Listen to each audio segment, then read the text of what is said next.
Ngayong buntag sa mga Bisaya din ha. Magandang hapon sa ating lahat, magandang umaga. Are you okay? Good morning. Okay. I'm gonna talk about something that would be more or less related to the last question asked earlier, no? I think it was Frederick who asked about how do we incorporate all these things, di ba? All the innovative approaches to all the scientific ideas into policy. So I'll partly touch on that, and hopefully I'll make things even more confusing for us all. Okay? Ayun. Let me just start off with this one. When they talk about disaster, just to set the context, this is the disaster risk profile of the Philippines. Probably you're tired of seeing all the maps and everything. So I'll just show this as a convenience store that's open 24 hours. Okay, and they have everything more or less. So when my friends ask me actually, ano ba ang disaster risk profile ng Pilipinas? I just told them, we are the 7-Eleven of disasters. We are open 24 hours. We have everything, diba? From volcanic eruptions, typhoons, floods, whatever. So, kompleto tayo. Gusto ko sana sabihin SM, di ba? Or BDO. Kaya lang kasi hindi sikat globally So, they only know 7-Eleven. But anyway, as we update, Baby Jollibee in due time. No? But aside from these big ones, we also have issues related to climate change. Particularly the slow onset impacts, for example, that we don't normally categorize right away as disasters. We're talking about droughts, for example, or heat waves, including even yung tinatawag nila na short-term droughts, for example. The recent Asia-Pacific Disaster Report released by ESCAP this year actually pointed out that recently there's this increasing occurrence of short-term droughts that we are not particularly paying attention to. So, yan. And then we talk about neglected disasters. This is something of a personal advocacy for me. I'm talking about localized small floods, for example, or di kaya yung mga let's say, even blackouts. Mga pakonti-konting pagbaha that we don't normally categorize as disasters. Because, the definition of disaster, alam niyo man siguro, do you know how disaster is defined at the national level? Or in this country, or even internationally. Yesterday, there was a mention of the International Disaster Database, the CRED database based in Belgium. And the basic definition is that for it to be classified as a disaster, there has to be at least, there are many others, but one criterion is there should be at least 10 people dead. Okay? So kung walang namatay, hindi pasok doon sa database. And that database is the one being used by the UN. Okay, so we have that. And so marami mga disasters. In fact, there's a study conducted by JC Gaya and who at one time taught in UP, and also Ben Wisner. They conducted a study in Colombia comparing small to moderate disasters as opposed to big disasters. So what they found out is that over the years, cumulatively, mas mataas yung economic loss from small to moderate disasters over the big ones. Like what we're preparing for. Anyway, so we have all of these things, and we're not talking about human-induced. And that's why yesterday also, if you remember, ang sabi we listened to, of course, Congresswoman, Deputy Speaker Lauren Legarda, and she emphasized, di ba, the need for the academe, the need for the scientific community, the science community, to get more involved in DRR, climate change adaptation mitigation. And it was reiterated by Congressman, of course, Joey Salceda, di ba? In his very lively and entertaining talk yesterday. Do you remember yun? Sabi niya, bakit kailangan makialam ang academe? Do you remember that? May 4 na bagay. He mentioned 4 things about why the academe or the scientific community should be more involved in DRR. Do you remember that? Walang nakinig. Nakakahiya, mga teacher pa naman kayo. Alam niyo, ma'am? Sanctuary, nursery, propagator. Di ba? Tapos meron pa isa, binanggit niya pahapyaw. Yung role ng as a monitor. Di ba? And then si Ched Popoy de Vera also, Secretary Popoy de Vera said something about it. Being a political, ano yun? Public service role. Ha? Tsaka yung charot, di ba? Kay Kun Joey, the charot point, no? Yung pagiging apolitical, charot lang daw yun. Well, anyway, well, we all know science provides the evidence, especially nowadays. Within the public policy community, there's this move to actually make policy making more evidence-based, more based on empirical evidence and so on. So there's that need for science to provide the data, the evidence that, this should be the way to, when it comes to disaster risk reduction or climate change and so on. And in fact, this has been recognized globally as reflected in the Global Development Frameworks adopted in 2015. No? The role of science, for example, the role of research and academic institutions were mentioned many times in the Center Framework for Disaster Risk Reduction, and also they were mentioned in the Paris Agreement as well as in the Sustainable Development Goals, and of course in the new urban agenda and so on. So as far as recognition on the role of science and the need for the science community to get more involved in DRR and CCA, that's not a problem. In the Philippines, of course, we have the RA 10121 and the RA 9729 for the climate change, and many other related laws. And well, there are some mentions on the role of the academe, on the role of science and so on, but although not as very pronounced at the international level. But maybe that's something that we would want to look into as we revise these laws. My point is that there's this big expectation that disaster risk reduction, that's the science and academia would really be play a pivotal role in the way we do DRR CCA. And we have seen that here. Yesterday, we have seen the presentation from our geologists and from our from our other scientists, di ba? Si physicist natin and everything. We have seen how valuable and how exciting science could be when it comes to addressing certain aspects of DRR, from risk assessment to risk communication to actually doing something, risk reduction. And we have seen it earlier today in the panel also on science and technology.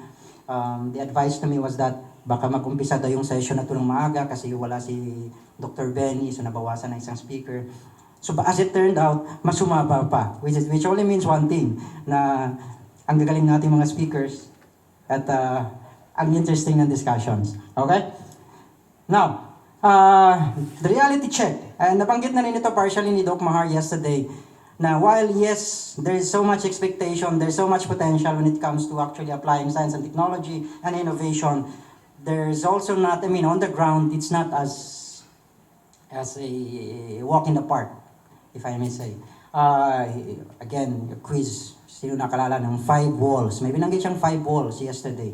5 barriers that keep science and technology actually making a very deep impact on policy. Do you remember that 5? Hindi niyo matandaan? Kasi wala siyang PowerPoint eh. Legal system. Hindi senior na ba? Vulnerable na, so dapat pagbigyan. Mga palusot Diba? 5. Diba? Legal system, human resources, ministries, agencies, technologies, tapos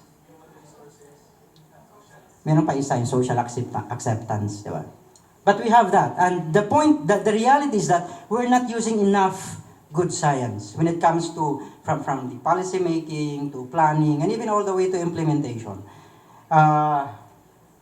This one, just to make a point. This is based on an initial study. Preliminary findings pa lang yan, so huwag nyo masyadong seryosohin. But I want to show it anyway. We tried to look at all the studies conducted by UP when it comes to DRR CCA. And we tried to triangulate it with our existing plans.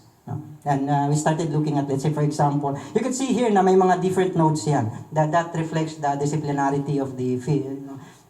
Different studies, so from geology, from the hard sciences to planning to agriculture and so on. So there's a lot of interest across disciplines. But when it comes to actually this study is being used or reflected at least in the, let's say for example, in our NDRR MP or NCCAP and other major development plans.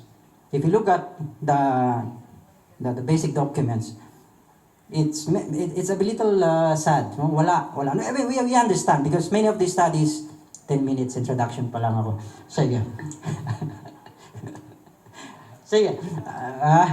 Many of these studies were actually done naman after the NDRR MP and the NCCAP. So that's understandable. But there were also studies that were actually available already, even during, no, or before. But then again, yun nga, if we look at our plans, particularly ba, yung NDRR MP, yung 2011-2028 National Disaster Risk Reduction Management Plan, which is currently being updated. No? Pwede nyo sabihin, siguro wala kasi well, UP lang naman yan. Buti nga sa inyo. Talo nga sa basketball nga, hindi kayo manalo-nalo dito pa. Di ba? So wala. But if you look at studies in general, not just UP, you look at NDRR MP, you'll be surprised. Wala kahit bibliography. So ano lang yun? What do we have in the NDRR? This is product of a series of workshops. But in the end, I mean, I was part of it also in the formulation, so I'm castigating myself. But in the end, what do we have? We have a laundry list of things that we want to do until 2028. But those were not scientifically informed. I'm not saying that it's wrong because that's part of the process. We're doing it in a participatory manner. But kailangan pagbanggain, kagaya yung sinasabi ng mga millennials ngayon. Kailangan pagbanggain yung anong alam natin, practitioner-based knowledge, at saka kung ano yung alam natin from the scientific side. Pero as it is right now, we don't have that in the NDRRMP. Maybe it's in the nature of the NDRRMP. Buti na rin, at least ano na rin siguro yan, maganda na. Kasi before that, we don't really have an NDRRMP. So it's one step, di ba? Baby step. So maybe as we're updating it, ano naman, mas maganda na yung kakalabasan. Kaya itlog, ano yan, itlog. We look at the NCCAP, ayun, mas maigi yung NCCAP. It's, they were formulated, this one is formulated a year before than the NDRRMP. So may mga citations na and everything, and many of the studies were actually, may mga green literature, for example, but mostly project reports. Of course, I'm not saying that they are less. Ang ano lang is that when it comes to contribution of the academe, in terms, let's say, for example, journal articles na dumaan sa isang peer-reviewed process, especially when we're talking about something that's related to climate change, where peer review is a must. Meron lang mga 5 na we can say, kasama pa dyan yung IPCC special report. So, at ang mas excite pa is that lahat yan ay foreign. Walang Filipino author na, di ba? May mga sinay tayong Filipino author, but by the world, I mean, works related to the Philippines, pero conducted by the World Bank, you know. But if we look at our own academic output, ang dami nating nagawa na, di ba? Before 2011 and so on. Anyway, again, huwag kayong maalarma. Again, this is one. No? What about at the local level? We look at, okay, sino ba dun sa mga studies na yan ang medyo na-cite among the different studies? Merong isa lumabas na medyo sikat among the other, this one is from UPLB. It's quite specific. And actually, if you read the article, meron silang updated version ito in 2017. There's a lot of information that will be useful for planning purposes. Oh, estudyante pa pala ni Mahario. So magaling yan. Di ba? But then again, what do we, if you look at the DRR MP of Baguio, do you think nandyan yan? Or if you look at the, kahit na development, city development plan ng Baguio, nandyan ba yan? Good luck naman. Okay? So wala yan. Now, how many kaya? Dun sa mga, alam ko may mga LGUs tayo dito. LDRR MP, LCCAP, CDP, CLUB, yung mga plans natin, ilan kaya dyan ang meron man lang kahit isang citation ng isang study na sa tingin nyo would be useful for development planning. Meron ako nakita mga local DRRM plans. Hindi ko napanggitin kung anong probinsya. Kasi baka hindi ako makalabas ng buhay. Excel file lang. Nakalindi yung project, programs pa, naka-Excel eh. Kasi kailangan nila mag-submit, maihabol para manalo sa Seal of Good Local Governance. Hindi naman. Pag ganun Excel, hindi yun makakalusot. But basically, for compliance, di ba? Kasi otherwise, padadalan ka ng memo ni secretary. Nasaan yung nyo? Pero naka-Excel file. Ano naman magagawa mo sa Excel file? Di ba? Anyway, so wala nga yan. Ngayon, what happens if science is outmoded? Let's say, for example, you have something like this. Binigay sa'yo na mapa, puro pula, munisipyo. 5 minutes, anong value nun? Let's say you're the mayor, may binigay sa'yo na hazard map. Pulang-pula lahat. Ito ay bayan ng Ubando, for example. Flood map. Wala kang magagawa. Ito yung nabanggit kanina, no? What do you do? Do we relocate the whole area? So more or less, if you're a political person, you cannot do that. So maybe from your perspective, it becomes a useless piece of information. Kasi you could not act on it. Okay? Dito nakita, ayoko nang ulitin ito, si Mahar. Ito yung madalas na pinapakita ni Dr. Mahar sa mga napahamak. Ayoko mapahamak dito. So. But you can see here, the maps, the location of the evacuation sites. And if we do multi-scenario modeling, we can actually see na most of the evacuation sites were... Unfortunately, this kind of maps were not available during that time, no, before. So we have seen what happened. 70% of evacuation sites were hit by storm surge water. This one, another example, in Barangay Andap, Compostela Valley. You have the evacuation center. There's a star there. Relatively safe to landslide. But if you take into account, for example, flooding, it's not a very safe place. And so as a result, you have something like this. Okay? So may mga ganitong bagay na pwedeng maitulong ng scientific community kung naging available lang at that time. Diba? Or kung naging open lang ang mga bagay-bagay. No? So you can see pala yung picture na yan. So yan yung Barangay Andap, before and after. So from green to gray. And 566 people ang nailibing sa ilalim ng... So what happens if science is outmoded or inaccurate? Again, it becomes deadly. It has human cost. Okay?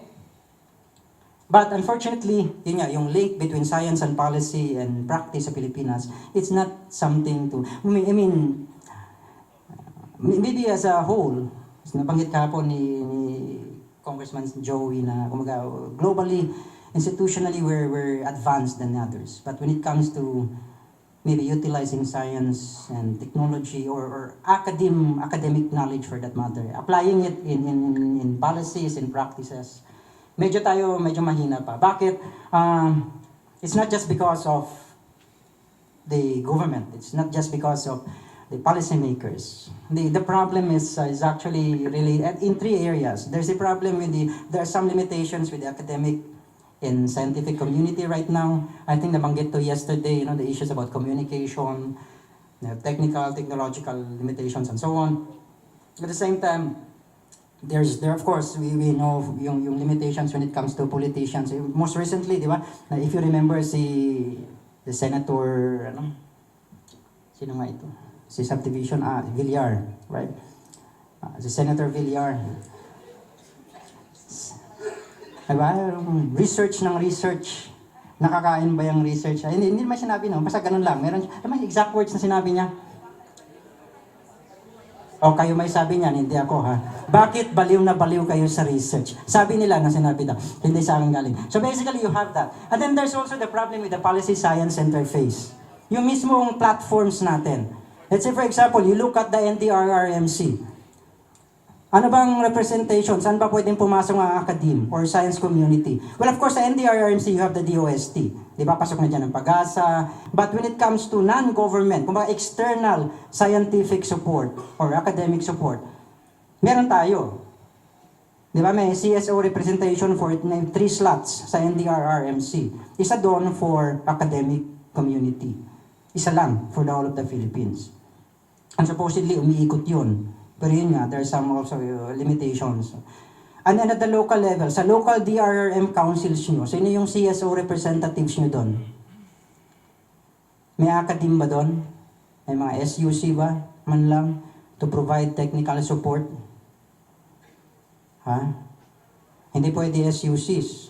Kasi dapat non-government. Pero meron bang scientific groups O di kaya yung local chapters ng architects, for example, meron bang ganun doon sa inyo? Wala. Siguro yung mga NGOs karamihan dyan, yun din yung mga foundation ni asawa ni Mayor, foundation ng kapatid ni Mayor, di ba? Okay, time's up. Baka mapahamak na ako. Okay, sige. Ay, nawala. There are many things I wanted to say, pero skip na natin. Diretso ko na sa what can we overcome, no? I try to come up with this one, podcast. Podcast meaning, we're not really doing podcast, but I just wanted to come up with something easier to remember. The pod part will involve policy reforms. The other has something to do with changes within the academe or the scientific community. This is something na I think is push for as far as policy reforms. One thing that we're pushing with UPRI is really the need for multi-scenario risk assessment, and we do it through probabilistic. I don't want to belabor on that, no. And then of course the issue about data, open data. Kambal na rin yan yung issue ng open access, open government, and so on. And the D is the creation of a strong science-based Department of Disaster Resilience. Well, if you've been following the news, medyo ano na yan. At the lower house at least, the latest consolidated version does indicate that the department has to be a science-based. Okay? Because if you look at other agencies worldwide that are relatively successful, or at least in the region siguro, let's say you look at Taiwan, you look at Japan, and to some extent, you look at Indonesia. Most of their agencies that are really can respond effectively, not just during, but even before and after a disaster. Most of them are strongly invested in science. And I'm not talking about just the people, but even the leadership. The leaders, of these agencies are scientists. The ones who call the shots. And this one, the remaining suggestions would have something to do with the way we do academe. For the academe, we need to develop, strengthen our communication ability, di ba?